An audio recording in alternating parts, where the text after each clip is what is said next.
So guys, सबसे पहले start करते हैं। जो क्वेश्चंस मेरी बाइक के बारे में पूछे जाते हैं कि आपने ये बाइक क्यों प्रेफर की, और इसके पहले आप कौन सी बाइक चला रहे थे, और आपने स्पीड 400 क्यों प्रेफर की, स्क्रैम्बलर 400 प्रेफर क्यों नहीं की। तो गाइस देखिए, इसके पहले मैं टीवीएस रॉनिन चला रहा था, और बहुत सारे लोगों ने मुझसे ये पूछा कि टीवीएस रॉनिन आपने सेल क्यों कर दी। अराउंड मैंने 2 साल यूज़ किया था, तो 2 साल में इतनी जल्दी आपने सेल क्यों कर दिया, आपने फिर स्पीड 400 क्यों ले लिया।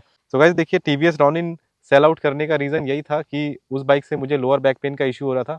ज़्यादा लॉन्ग राइड्स पे जाने पे ना मेरे को लोअर बैक पेन का प्रॉब्लम हो रहा था, इसलिए मैंने टीवीएस रॉनिन सेल कर दिया। अब गाइस देखिए, रॉनिन एक अच्छी बाइक है अगर आप सिटी में चलाना चाहते हो ना, सिटी के लिए काफ़ी ज़्यादा अच्छी बाइक है। रॉनिन पर भी काफ़ी सारे क्वेश्चन आते हैं कि जिन लोग का बजट 1.5 लाख के आसपास है तो रॉनिन का बेस मॉडल ले या नहीं ले। देखिए, रॉनिन आप सिटी के लिए ले सकते हो, सिटी में काफ़ी ज़्यादा अच्छी चलती है, लो एंड टॉर्क काफ़ी अच्छा दिया हुआ है, तो सिटी के लिए तो बाइक बेस्ट है।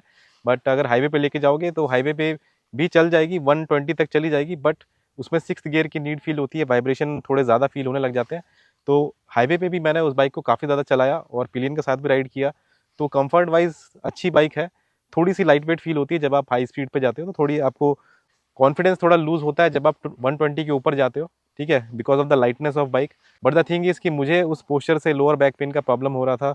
एक क्रूजर बाइक वाला पोस्चर है उसमें, और काफ़ी ज़्यादा लंबी लॉन्ग राइड्स पे जाने पे बार बार 500 किलोमीटर 600 किलोमीटर दिन का चलाना है अगर आपको, तो मुझे उसमें लोअर बैक पेन का प्रॉब्लम हो रहा था। मैंने सीट्स वगैरह मॉडिफाई कराए थे और सस्पेंशन वगैरह सॉफ्ट करवाए, एडजस्ट करवाए मैंने, बट उससे भी कुछ ज़्यादा रिलीफ नहीं मिला।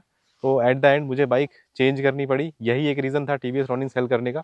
उसके बाद मैंने स्पीड 400 देखी एंड स्क्रैम्बलर 400X देखी। तो देखिए, स्क्रैम्बलर 400X काफ़ी अच्छी बाइक है, बट उसकी हाइट काफ़ी ज़्यादा थी। मुझे स्टैंड अलोन पोजीशन से ही उस बाइक को पीछे करने में काफ़ी ज़्यादा दिक्कत हो रही थी।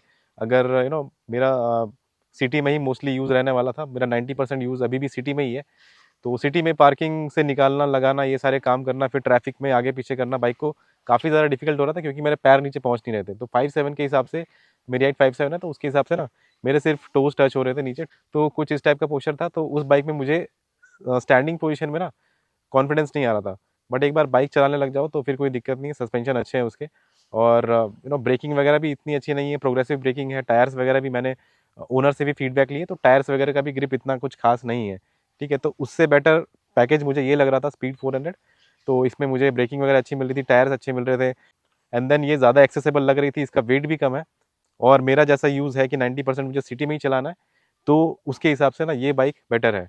अगर मेरा यूज़ होता कि मुझे टूरिंग ही करनी है बाइक लेने के बाद, तो डेफिनेटली मैं स्क्रैम्बलर 400X लेता, और सिटी में अगर मान लीजिए सिटी में अगर 10% यूज़ होता और 90% अगर टूरिंग करनी है, तो डेफिनेटली मैं स्क्रैम्बलर लेता। लेकिन मेरा यूज़ उल्टा था, मेरा सिटी में ही यूज़ 90% है एंड 10% मेरा लॉन्ग राइड का यूज़ है, तो उसके हिसाब से ना स्पीड 400 मुझे बेटर ऑप्शन लगा। स्पीड T4 भी देखा था, बट स्पीड T4 में ट्रैक्शन कंट्रोल वगैरह नहीं मिल रहा था, तो फीचर्स उसमें काफ़ी कम थे।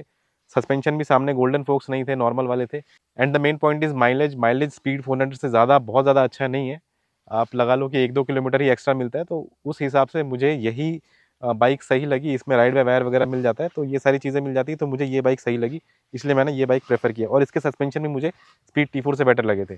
तो ये रीज़न था स्पीड 400 कंसिडर करने का। अब गाइज नेक्स्ट क्वेश्चन पे आते हैं। बहुत लोग ये पूछते हैं कि 2 लाख का बजट है और कौन सी बाइक लेनी चाहिए, ऑलराउंडर बाइक चाहिए, सिटी में भी चलानी है, हाईवे पे भी चलानी है।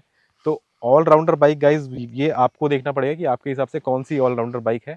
आपको ट्राई करना पड़ेगा, आपको टेस्ट राइड लेना पड़ेगा। आप कोई भी शोरूम जाइए, शोरूम वालों को बोलिए कि हमें बाइक लंबी राइड करनी है, टेस्ट राइड लेना है, बट हमें लंबी राइड करनी है, कम से कम आधा घंटा चला के देखिए आप, ठीक है। उसको भगा के देखिए, हाईवे पे लेके जाइए, उसको ऑफ रोड करके देखिए, सारी चीज़ें टेस्ट करने के बाद उसके बाद ही कोई बाइक बुक करिए। सो 2 लाख में मेरे हिसाब से अगर आपको टूरिंग करनी है तो एक्सपल्स बेस्ट है। अगर आप थोड़ा ऊपर जा सकते हो, 2.5 लाख तक जा सकते हो, तो अभी TVS RTX भी आ गई है, RTX 300, या फिर स्क्रैम 440 है रॉयल एनफील्ड की, तो इन तीनों बाइक्स में से आप ले सकते हो। अगर आपको टूरिंग नहीं करनी है, सिटी में ही चलानी है, तो सिटी में तो आप कोई भी कम्यूटर बाइक ले सकते हो, कोई भी स्ट्रीट फाइटर बाइक ले सकते हो, आप MT-15 ले सकते हो, आप NS400Z ले सकते हो, Duke 250 ले सकते हो। तो ये सारी स्ट्रीट फाइटर्स बाइक ना सिटी में चलाने के लिए काफ़ी ज़्यादा ईजी पड़ती है, काफ़ी। अगर आपका यूज़ ओनली सिटी में है, आपको सिटी में ही चलाना है, सिटी फोकस्ड बाइक चाहिए, आपको टूरिंग वगैरह नहीं करनी है, आपको लॉन्ग राइड्स नहीं करने हैं, तो आप कम्यूटर बाइक लो। पल्सर की N सीरीज़ है, N160 है, N250 है, देन होंडा यूनिकॉर्न है, होंडा हॉर्नेट है, एंड देन अपाचे 160, अपाचे 200 है। तो ये सारी बाइक्स आप ले सकते हो अगर आपको स्ट्रिक्टली सिटी में ही चलाना है। सो नेक्स्ट कॉमन क्वेश्चन आता है बैक पेन से related, back pain, lower back pain. तो लोअर बैक पेन का प्रॉब्लम है तो कौन सी बाइक लेनी चाहिए, सिटी में भी चलाना है, हाईवे पे भी चलाना है।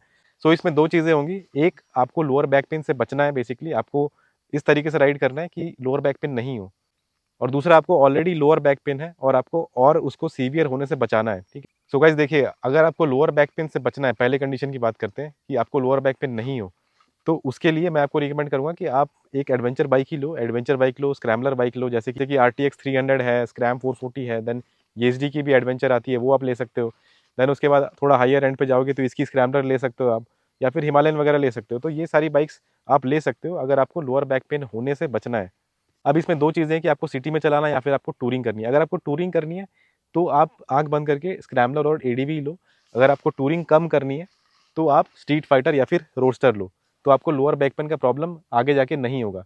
अब दूसरी चीज़, आपको अगर लोअर बैक पेन ऑलरेडी हो गया है, ठीक है, आपको डिस्क का प्रॉब्लम हो गया है ऑलरेडी, तो अब आपको क्या करना है। सो गाइस देखिए, अगेन अगर आपको टूरिंग ही करनी है तो आप एडवेंचर और स्क्रैम्बलर ही लीजिए, ओके। अगर आपको सिटी में चलानी है तो आप एक रोडस्टर बाइक में इन्वेस्ट करिए, जैसे कि ये स्पीड 400 है, ये ले सकते हैं। स्पीड T4 ले सकते हैं, गरीला 450 ले सकते हैं। स्ट्रीट फाइटर आप थोड़ा अवॉइड कर सकते हैं, क्योंकि स्ट्रीट फाइटर ना सिटी के लिए बेस्ट रहती है। हाईवे पे जाओगे ना, टूरिंग वगैरह करने लग जाओगे तो थोड़ा दिक्कत हो सकती है। तो बहुत सारी स्ट्रीट फाइटर ऐसी आती है जिनका पोस्चर अच्छा रहता है, अपराइट रहता है, जैसे कि NS 400Z है, एंड ड्यूक 390 है, ड्यूक 250 भी है। तो इन सब का पोस्चर काफ़ी अच्छा रहता है, तो आप वो भी कंसिडर कर सकते हो। लेकिन अगर आपको लॉन्ग राइड पे जाना है तो ADV स्क्रैम्बलर, और अगर आपका मिक्स यूज़ है 50% लॉन्ग राइड 50% सिटी, तो आप रोडस्टर ले लो। और अगर आपको सिटी में ही चलाना है, ठीक है, टूरिंग वगैरह नहीं करनी है, तो आप स्ट्रीट फाइटर ले लो। गाइज नेक्स्ट क्वेश्चन आता है क्लासिक बाइक को लेकर के। देखिए, क्लासिक रेट्रो बाइक्स जो होती है ना, जैसे CB350, classic 350, then Honda highness है, तो ये सारी बाइक्स में से कौन सी बाइक बेटर रहेगी अगर आपको लोअर बैक पेन का प्रॉब्लम है, या फिर आपको 2-2.5 लाख का बजट है, तो इन सब में से कौन सी लेनी चाहिए। तो बेसिकली कन्फ्यूजन रहता है रॉयल एनफील्ड और होंडा के बीच में। तो देखिए, क्लासिक 350 अच्छी बाइक है, आप ले सकते हो। आपको अगर लोअर बैक पेन का इशू है तो आप ले सकते हो, उसका पोस्चर काफ़ी ज़्यादा अच्छा बनता है। And same goes for Honda highness, तो होंडा हाइनस का भी पोस्चर काफ़ी ज़्यादा अच्छा बनता है। देखिए, होंडा हाइनस और क्लासिक 350 का जो पोस्चर है ना, वो एकदम क्रूज़र बाइक वाला नहीं है। अब मैंने आपको हर वीडियो में यही बोला है कि क्रूज़र बाइक आपको अवॉइड करनी है, आपको क्लासिक बाइक अवॉइड नहीं करनी है। बेसिकली क्रूज़र बाइक का पोस्चर आपको अवॉइड करना है, ठीक है, जिसमें कि आपके पैर काफ़ी ज़्यादा आगे रहते हैं और आपका बैक जो है ना एकदम से रोल हो जाता है, तो वो वाला पोस्चर आपको अवॉइड करना है। अब गाइस नेक्स्ट क्वेश्चन आता है मीटियोर 350 को लेके। देखिए, मीटियोर 350 ना एक क्रूज़र बाइक है, और मैंने जैसे हर वीडियो में बताया कि क्रूज़र बाइक आपको नहीं लेनी अगर आपको लोअर बैक पेन का प्रॉब्लम है। सो गाइस, आप मीटियोर 350 ले सकते हैं, लेकिन आपके यूसेज पे डिपेंड है, आपको यूज़ कैसे करना है। अगर आपको सिटी में चलाना है ना, इतना ज़्यादा यूज़ नहीं है आपका, सिटी में आधा 1 घंटा चलाना है और वीकेंड राइड्स पे जाना है, वीकेंड में आप मतलब 50 किलोमीटर की राइड पे चले गए, 100 किलोमीटर की राइड पे चले गए, तो इतना काम आपका कर देगी। इतना काम आप करोगे तो इसमें आपको कोई दिक्कत नहीं आने वाली। लेकिन आपका पर्पस अगर टूरिंग है, ठीक, और आप टूरिंग करने वाले हो, 1000 किलोमीटर की, 500 किलोमीटर की टूरिंग करने वाले हो, एंड आप ऑफ रोडिंग भी करने वाले हो, तो उस केस में ना लॉन्ग रन में आपको डेफिनेटली लोअर बैक पेन का प्रॉब्लम आएगा। और मैं ये सिर्फ मीटियोर की बात ही नहीं कर रहा हूँ, मैं सारे क्रूजर बाइक की बात कर रहा हूँ कि लॉन्ग रन में ना आपको लोअर बैक पेन का प्रॉब्लम क्रिएट करके दे देंगी। सो गाइज नेक्स्ट क्वेश्चन आता है कि हमको बाइक से परफॉर्मेंस भी चाहिए और माइलेज भी अच्छा मिलना चाहिए। तो ये एक कॉमन क्वेश्चन आता है कि परफॉर्मेंस बाइक जो है ना, वो माइलेज इतना अच्छा नहीं देती है। अब मेरे कमेंट सेक्शन में ऐसे ऐसे क्वेश्चन भी आए कि एक अच्छी परफॉर्मेंस बाइक चाहिए लेकिन माइलेज चाहिए 40 का, ठीक है। तो इतना माइलेज तो नहीं मिलने वाला है परफॉर्मेंस बाइक से, लेकिन मैं आपका क्वेश्चन का आंसर देने का ट्राई करता हूँ। तो आप एक कम सीसी वाली परफॉर्मेंस बाइक लीजिए, ठीक है, जैसे MT-15 है, ड्यूक 250 है, वो आपको ठीक ठाक माइलेज दे देंगी। देखिए, वो आपको 40 तक का माइलेज तो नहीं देगी, लेकिन सिटी में अराउंड आपको 28 तक का माइलेज मिल जाएगा, और आराम से चलाओगे तो 30 तक का भी माइलेज निकाल के दे देगी। तो परफॉर्मेंस भी अच्छा खासा निकाल के दे देगी। देखिए, MT-15 काफ़ी अच्छा परफॉर्मेंस निकालती है, ड्यूक 250 काफ़ी अच्छा परफॉर्मेंस निकालती है, एंड हाईवे पे आपको 35 तक का माइलेज भी दे देंगी ये bikes. So guys next question आता है हार्ले डेविडसन X440 के लेके। तो ये X440 जो है ना, ये काफ़ी फेमस बाइक है और बहुत सारे लोग मुझसे ये पूछते हैं कि इस बाइक को कंसीडर करें या नहीं करें, इसकी ब्रेकिंग कैसी है और इसकी पावर वगैरह कैसी है, टॉर्क कैसा डिलीवर होता है, क्वालिटी कैसी है। तो गाइज इस पे मैंने ऑलरेडी बहुत सारे वीडियोस बनाए हैं, ओनरशिप रिव्यूज भी बनाए हैं। तो देखिए, शॉर्ट में अगर बताऊँ ना, तो ये एक अच्छी बाइक है अगर आपका यूज़ ज़्यादा नहीं है तो, ठीक है। अगर आप, अगेन मैं बोलूँगा, अगर बहुत ज़्यादा लॉन्ग टूरिंग करना चाहते हो, ऑफ रोडिंग वगैरह करना चाहते हो ना, तो फिर आपको ये अगेन वही वाला पोस्चर है, क्रूज़र बाइक वाला ही पोस्चर है, तो फिर आपको दिक्कत हो जाएगी। अगर आपका यूज़ मॉडरेट है, सिटी में थोड़ा बहुत यूज़ है, और थोड़ा बहुत आप वीकेंड टूरिंग करना चाहते हो, वीकेंड हाईवेज पे लेके जाना चाहते हो, लॉन्ग राइड्स पे, फॉर एग्जांपल 100 किलोमीटर की राइड, 200 किलोमीटर की राइड, मैक्स टू मैक्स, तो इतने तक आपका काम चल जाएगा, ठीक है। सो गाइस देखिए, बहुत सारे हीरो के ऐसे सर्विस सेंटर है जहाँ पे इस बाइक की सर्विस हो जाती है। बाकी जो टियर 1 सिटीज़ है, टियर 1 सिटीज़ में ये हार्ले डेविडसन के सर्विस सेंटर होते हैं, वहाँ पे आप करवा सकते हो। लेकिन बहुत सारी जगहों पे ना ये हीरो के सर्विस सेंटर में सर्विस होती है, लेकिन टियर 2 टियर 3 में बता नहीं सकते कि इतना ईजिली अवेलेबल है या नहीं है, तो थोड़ा डाइसी ही रहने वाला है। अगर आप टियर 1 सिटी में रहते हो, जैसे कि पुणे, बैंगलोर, दिल्ली, कोलकाता वगैरह में रहते हो, तो आप हार्ले डेविडसन X440 की तरफ जा सकते हो। एंड माइलेज इस बाइक में काफ़ी अच्छा मिल जाएगा आपको। सिटी में ये अराउंड 28 तक का माइलेज मिल जाएगा और हाईवे पे लेके जाओगे तो ये बाइक ना 38 तक का भी माइलेज निकाल के दे रही है। कुछ ओनर्स को ये बाइक 40 का भी माइलेज निकाल के दे रही है। सो गाइज नेक्स्ट क्वेश्चन आता है राइडिंग गियर्स को लेके कि सबसे कम रेट में कौन से अच्छे राइडिंग गियर्स मिल जाते हैं। गाइस देखिए, अगर आपको कम रेट में लेना है तो कम रेट में आपको प्रोटेक्शन भी ज़्यादा नहीं मिलने वाली, बहुत कम मिलने वाली है। मैं ये बोलूँगा कि राइडिंग गियर्स में आप इन्वेस्ट करिए, अच्छे राइडिंग गियर्स में इन्वेस्ट करिए। तो देखिए 5000 तक आपको जैकेट मिल जाएगा अच्छे खासे प्रोटेक्शन वाला। जैसे कि एक्सॉर का जैकेट आता है, एक्सॉर क्रूजर 2 करके आता है। तो एक और निम्बस जैकेट आता है, तो उसमें भी काफ़ी अच्छा प्रोटेक्शन मिल जाता है। चेस्ट का प्रोटेक्शन मिल जाता है, देन आपके बैकबोन का मिल जाता है, एंड शोल्डर मिल जाता है, एल्बो मिल जाता है। तो ये सारे प्रोटेक्शन एक राइडिंग गियर में होने ही चाहिए। अब जितना आप सस्ता जाओगे ना, आप अगर चाहोगे कि मुझे 2000 में मिल जाए, 3000 में मिल जाए, तो वो सारे जैकेट्स में ना आपको क्वालिटी तो अच्छा मिल जाएगा, मतलब मटेरियल का क्वालिटी अच्छा मिल जाएगा, लेकिन प्रोटेक्शन नहीं मिलने वाला है।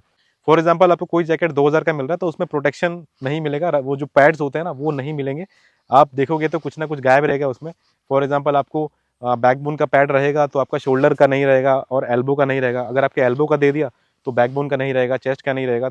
तो आपको जब भी राइडिंग जैकेट लेना है तो सारे प्रोटेक्शन वाला ही लेना है। जैसे मैंने बताया कि वो एक्सॉर के 2 जैकेट्स आते हैं और एक रायदा का भी आता है। सबके लिंक्स ना डिस्क्रिप्शन बॉक्स में दे दूंगा, वहां जाके आप बाय कर सकते हो। सो गाइज ऑल एक्सट्रीम के भी कुछ जैकेट्स हैं जो कि अच्छा प्रोटेक्शन प्रोवाइड करते हैं, उनका भी लिंक दे दूंगा मैं। बाकी अगर राइडिंग पैंट की बात करें तो राइनॉक्स के अच्छे होते हैं, देन रायदा के अच्छे होते हैं, सोलेस के अच्छे होते हैं। तो इन सब का भी लिंक मैं दे दूंगा डिस्क्रिप्शन बॉक्स में। राइडिंग पैंट्स आपको थोड़े महंगे मिलेंगे, अराउंड 7000 तक जाएगा आपका, ठीक है। 6 से 7000 मिनिमम आपको पड़ने वाला है। अब राइडिंग पैंट्स में भी 2-3 प्रोटेक्शन होता है, जैसे कि ये साइड का प्रोटेक्शन होता है, यहाँ पे हिप्स का प्रोटेक्शन होता है, एंड देन टेल बोन का प्रोटेक्शन रहता है, नी का प्रोटेक्शन रहता है। तो ये सारे प्रोटेक्शन एक अच्छे राइडिंग पैंट में होनी चाहिए, ठीक है। अब अगेन आप सस्ता लोगे, वही 3-4 हज़ार का लोगे तो हिप का प्रोटेक्शन नहीं रहेगा, टेल बोन का मिसिंग होगा या फिर नी का मिसिंग होगा। अब बात करते हैं राइडिंग ग्लव्स की। तो राइडिंग ग्लव्स आपको फुल गंटलेट वाले लेने हैं। देखिए सिटी के ग्लव्स बहुत सारे आते हैं, अराउंड आप लगा के चलो कि 4000 तक आपको फुल गंटलेट ग्लव्स मिलेंगे। अगर आप सिटी वाले लेना चाहते हो तो अराउंड आपको अच्छे वाले ना 2 से 2500 तक पड़ेंगे। बाकी मैं आपको ये रिकमेंड करूंगा कि अगर आप 2 से 3000 रुपए इन्वेस्ट कर ही रहे हो तो एक अच्छे ग्लव्स में इन्वेस्ट करो। दैट मीन्स आप फुल गंटलेट ग्लव्स में इन्वेस्ट करो। अब बात करते हैं हेलमेट्स की। तो किसी ऐसे हेलमेट में इन्वेस्ट करिए जिसमें ये तीनों सर्टिफिकेशन आपको मिलते हैं, डॉट, ISI एंड EC, ठीक है। तो ये पर्टिकुलर हेलमेट जो है ना, एक्सॉर एपेक्स हंटर है। ये अराउंड मुझे 4000 पड़ा था, 4200 पड़ा था। तो इसमें आप देखोगे तो यहाँ पे ISI सर्टिफाइड है और पीछे देखोगे तो यहाँ पे DOT सर्टिफाइड है एंड EC 22.06 सर्टिफाइड है, ठीक है।